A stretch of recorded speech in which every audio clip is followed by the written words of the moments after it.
मुफस्सिल थाना क्षेत्र के बुढ़ियाडीह स्थित मोंगिया स्टील लिमिटेड के खिलाफ रविवार को ग्रामीणों ने जमकर विरोध प्रदर्शन किया। ग्रामीणों ने आरोप लगाया कि फैक्ट्री से निकली नालियां उनके तालाब और कुएं में गंदगी फैला रही।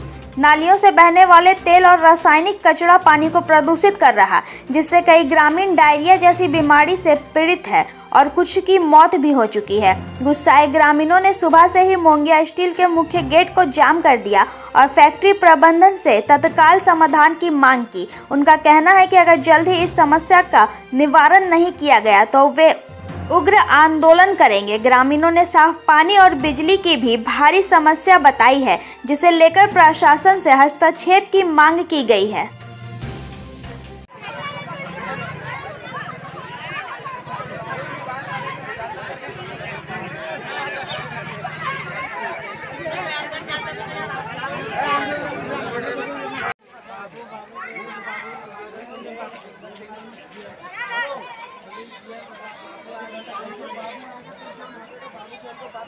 बात करते हम लोग थक गए थे।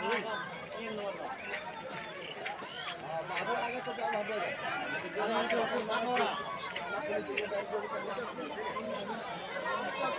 क्या